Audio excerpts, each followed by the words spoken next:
12 hari, 13 hari yang lalu, Tuhan izinkan satu perkara yang luar biasa terjadi atas Pak Andre, suami saya. Ya mungkin sebagian Bapak Ibu yang sudah tahu bahwa 13 hari yang lalu kurang lebih Pak Andre itu ditabrak motor. Jadi kejadiannya hari Kamis seperti biasa pagi-pagi Pak Andre itu olahraga, biasanya jalan pagi, kemudian ada sedikit sampah, dia bilang sama saya kalau tunggu tukang sampah angkat suka lama, jadi dia bilang dia mau buang sampah. Ya oke, jadi waktu itu sekitar jam 6 lewat lah, belum setengah 7. Jadi Pak Andre keluar, kemudian dia pergi buang sampah. 10-15 menit kemudian tiba-tiba ada orang mengetuk pintu. Terus saya buka, terus bapak itu bilang, "Ibu, bapak gak bisa jalan." Terus saya, "Hah? Maksudnya?" "Iya, bapak gak bisa jalan." Saya kaget, kemudian "Ada di mana Pak?" "Itu di dekat tempat sampah," katanya. Ya udah saya bangunkan anak-anak karena mereka belum bangun. Saya bilang, "Papa itu gak bisa jalan." Jadi pikiran saya mungkin Pak Andre pingsan atau dia kena stroke mungkin gitu kan. Jadi ayo kita pergi lihat gitu. Nah akhirnya kita pergi, saya lihat dari jauh orang sudah banyak gitu, terus tapi ada 2 orang, Pak Andre dan 1 orang lagi duduk gitu. Saya pikir, oh ini kayaknya kecelakaan gitu. Kemudian saya datang, deketin. Terus terang waktu saya lihat kondisi Pak Andre, dia pucat, Bapak Ibu tahu kulit dia kan gelap. Itu dia jadi kayak putih gitu, kayak Pak Jo gitu. Saya sampai kaget gitu loh, ini kenapa gitu kan. Terus yang saya lihat kakinya dua-duanya tuh bukan lurus tapi bengkok, bentuk kayak O gitu. Waktu saya datang, saya deketin dia, saya hanya bilang, "Tuhan Yesus baik Pak, Tuhan Yesus baik." Nah waktu saya lihat gitu saya langsung ingat firman Tuhan, mengucap syukurlah. Mengucap syukur, walaupun kondisinya gak baik, tapi bilang, Tuhan Yesus baik. Jadi saya deketin dia, saya bilang, "Pak, Tuhan Yesus baik, Tuhan pasti tolong." Ya, anak-anak nangis, kemudian puji Tuhan kita gak punya reaksi yang marah atau apa, kenapa atau maksudnya ribut gitu, kenapa bisa terjadi, kita hanya terus mereka cerita, "Nih Bapak ditabrak sama anak ini." Jadi ada satu anak, ya anak remaja, mungkin sekitar 18 tahun lah gitu. Dia juga duduk, tapi dia cuma ada luka lecet. Terus ditabrak sama anak ini gitu. Saya tanya, "Apa waktu nyebrang?" "Enggak, Bapak tuh lagi berdiri, lagi mau bayar sampah." Tiba-tiba motor dari sebelah kiri dari atas dago itu nabrak. Jadi langsung hantam bagian pahanya. Dan Bapak Ibu yang terjadi itu kedua kakinya patah. Bagian paha, patahnya terbelah 2 gitu. Dan yang sebelah kanan itu lebih parah karena ada serpihan-serpihan lagi yang patah gitu. Dalam kondisi itu saya hanya mikir, Tuhan berarti ini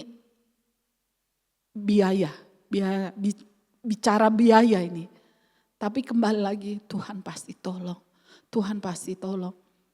Dan akhirnya saya bilang sama anak saya, yang pertama dia langsung, memang ada orang bilang, "Bu ini bawa ke paraji dukun gitu kan, dukun pijat gitu." Saya bilang, "Enggak ada pakai dukun," saya bilang gitu kan. "Oh enggak, bukan dukun itu Ibu, tapi bisa mijit gitu." Tapi saya lihat kondisi kaki Pak Andre enggak mungkin gitu. Awalnya saya sudah bilang oke, dibawa ke sana. Tapi akhirnya pas diangkat tuh Pak Andre menjerit. dia bilang dia nggak kuat. Akhirnya Bapak Ibu, ternyata dari kejadian itu gak jauh dari tempat kejadian itu ada puskesmas. Jadi anak saya ke sana kemudian lapor dan datanglah ambulans. Ambulans kemudian dibawalah ke rumah sakit Halmahera. Di situ di ronsen ternyata benar kedua paha, tulang pahanya dua-duanya patah, kemudian langsung dikasih tindakan, dipasang papan, di gips, kemudian mereka bicara tentang biaya.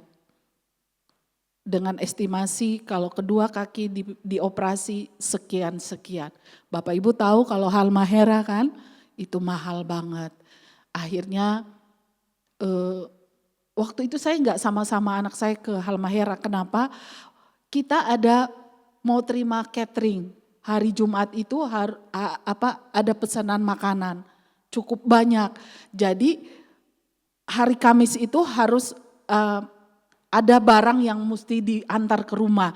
Jadi saya bilang sama anak saya, Eca yang antar papa, nanti mama nyusul kalau urusan di sini udah beres. Akhirnya sudah Eca antar papanya ke Halmahera, kemudian ditindak, kemudian konsultasi sama dokter bilang sekian-sekian, terus Eca bilang, "Mah, harganya sekian."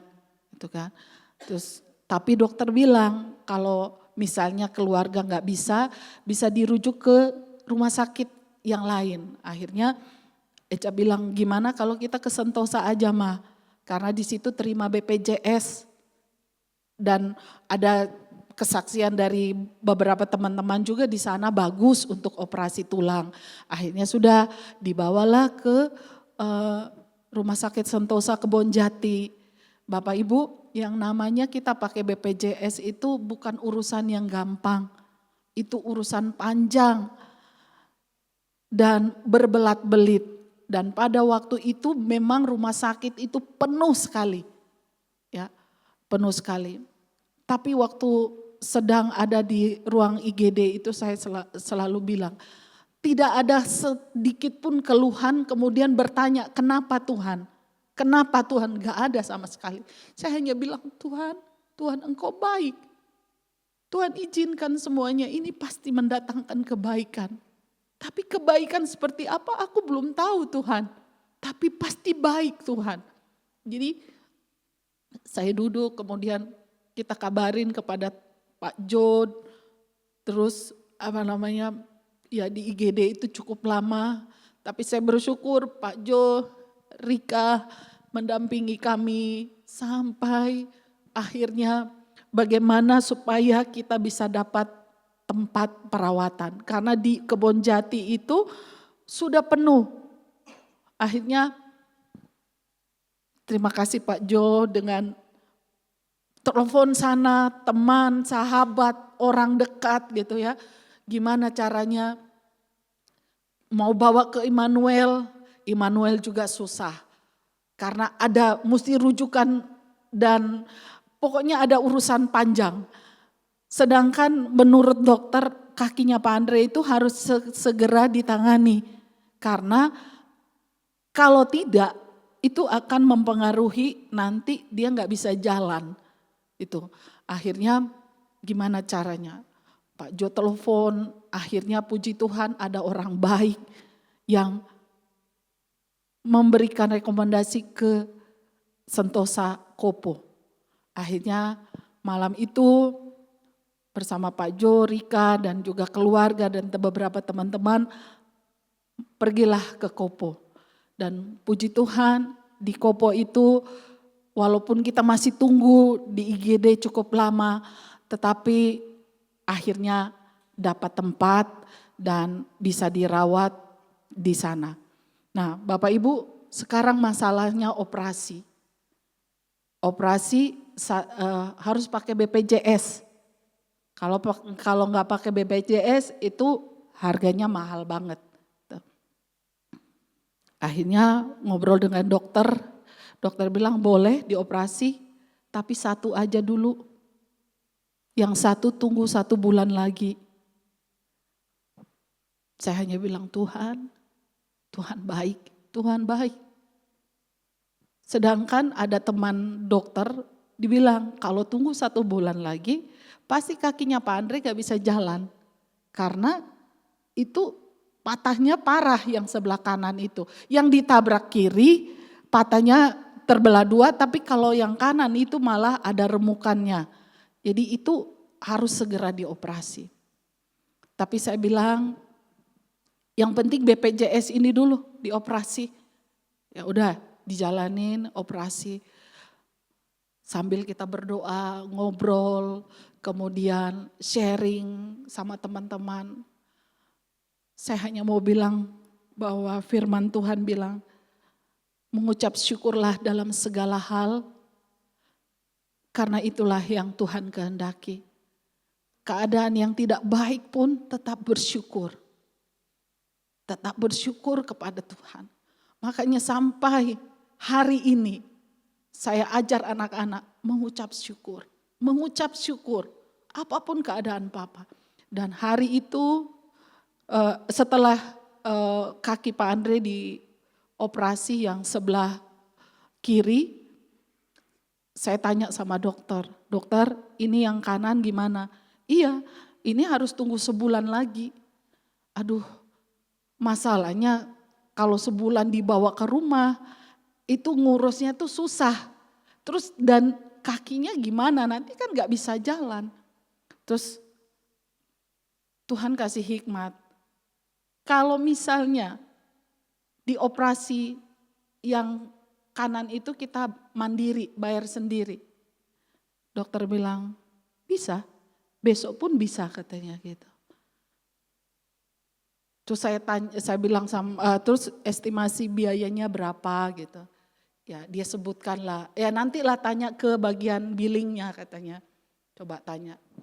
Ya udah setelah tanya Bapak Ibu, untuk kami itu cukup besar gitu ya. Tapi kembali lagi harus mengucap syukur. Tuhan baik dan apapun yang Tuhan izinkan, setiap pencobaan yang Tuhan izinkan itu tidak akan melebihi kekuatan kita. Setiap proses yang Tuhan izinkan tuh Tuhan sebenarnya sudah menyiapkan jalan keluar. Tapi bagaimana kita bergantung sama Tuhan, berharap sama Tuhan. Dan saya hanya ajak anak-anak, yuk kita berdoa. Minta pertolongan Tuhan.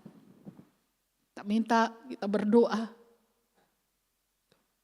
Puji Tuhan Bapak Ibu, Tuhan kirim orang-orang baik.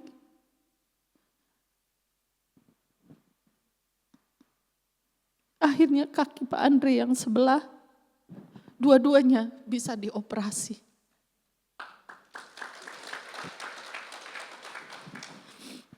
Siapa saya? Siapa kami? Kami bukan orang-orang yang luar biasa. Tapi aku punya Tuhan yang luar biasa. Yang mampu menggerakkan hati orang-orang baik. Sehingga kalau dihitung puluhan juta kaki Pak Andre itu dioperasi.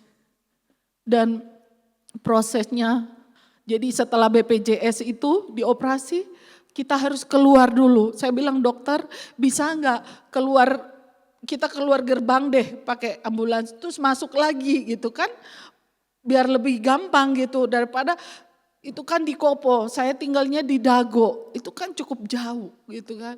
Terus Pak Andre itu karena kalau ada gerakan sedikit itu dia pasti menjerit gitu kan. Jadi saya bilang kita juga nggak tahu harus urus Pak Andre seperti itu. Jadi saya bilang bisa nggak? Nggak bisa Ibu, harus keluar dulu semalam 2 malam baru masuk lagi gitu.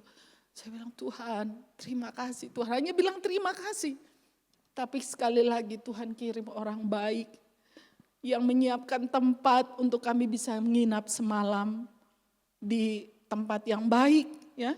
Akhirnya nggak jauh dari Kopo lah gitu ya.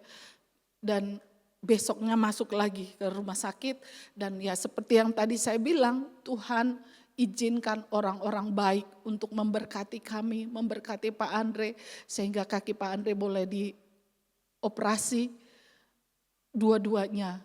Dan Bapak Ibu, dalam peristiwa ini saya banyak belajar bahwa semua yang Tuhan izinkan itu pasti mendatangkan kebaikan. Ada banyak hal yang terjadi sebenarnya dalam kehidupan kami. Saya yakin bahwa Tuhan tuh ingin memperbaiki hubungan antara suami, istri, antara anak dan orang tua. Karena terus terang mungkin akhir-akhir ini saya nggak mau bilang, oh kami sempurna nih keluarga yang baik. Bukan, enggak. Kami akhir-akhir ini komunikasi kami nggak baik. Masing-masing dengan kesibukannya. Jadi saya hanya melihat dari cara pandangnya Tuhan. Bahwa Tuhan izinkan ini ada yang perlu diperbaiki dalam keluarga. Hubungan dengan keluarga, hubungan suami istri, hubungan anak dan bapak. Hubungan antara orang tua dan anak itu yang harus diperbaiki. Karena apa? Saya melihat saya hamba Tuhan. Kami anak-anak melayani Tuhan, Pak Andre melayani Tuhan. Tapi kalau dalam rumah tangga gak baik, gak benar, komunikasi gak baik, kamu gak akan jadi berkat gitu. Itu yang saya terima kasih Tuhan. Dan kurang lebih 3 minggu ini itu yang Tuhan buat. Bagaimana firman Tuhan tadi Pak Joko bilang bahwa kasih Allah itu yang mengubahkan. Mengubahkan hati saya, mengubahkan hati anak-anak terhadap papanya, mengubahkan hati Pak Andre juga saya percaya. Karena kondisi Pak Andre itu sekarang dia hanya bisa tidur, mau pup, mau pipis, apapun harus ada yang tolong. Harus ada yang bantu dia. Tapi puji Tuhan, udah berapa hari ini dia sudah belajar duduk tapi harus ditolong. Nah, menolong orang yang patah tulang itu enggak gampang Bapak Ibu. Perlu kesabaran, perlu kekuatan.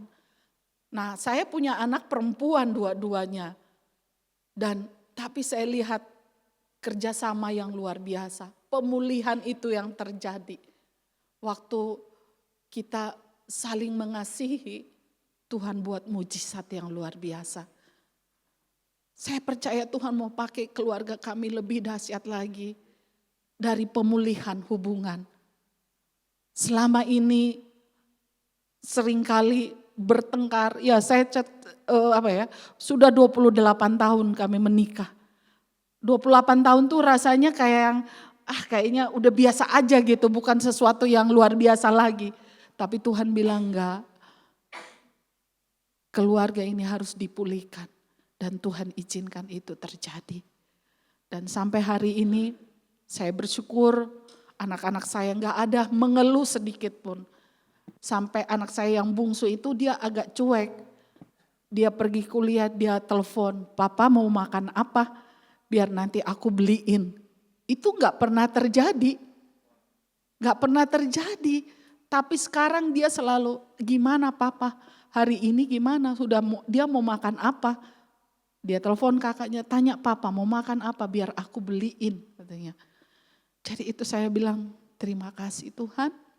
Ada masalah, ada persoalan, tapi itu membentuk kami untuk menjadi pribadi yang lebih baik lagi. Dan Bapak Ibu, di tempat ini juga, dari tempat ini saya mau berterima kasih untuk teman-teman dari Kings 2 yang sudah menabur kasih, menabur dana, doa, kemudian yang setia datang melihat Pak Andre. Terima kasih, terima kasih. Biarlah Tuhan yang membalas setiap kebaikan Bapak Ibu dengan berlipat kali ganda. Dan di akhir semuanya ini saya hanya mau bilang Tuhan Yesus baik, selamanya Tuhan baik. Dia tidak pernah berubah. Bapak Ibu, apapun masalah kita hari ini, andalkan Tuhan. Ada jalan keluar bersama dengan Tuhan. Kemudian bukan mujizat yang seperti itu saja, ada lagi. Tapi nanti saya akan ceritakan lagi bagaimana Tuhan buat di luar dari apa yang saya pikirkan, di luar dari apa yang saya doakan selama ini. Dimulai dari apa? Pemulihan hati, pemulihan hubungan dengan keluarga. Dan mengucap syukurlah dalam segala hal. Karena itulah yang Tuhan kehendaki dari kita semua sebagai orang-orang percaya. Dan saya percaya setiap rancangan Tuhan itu bukan rancangan kecelakaan, tetapi rancangan damai sejahtera dan kebaikan. Kiranya kesaksian saya boleh menjadi berkat untuk kita semua. Amin.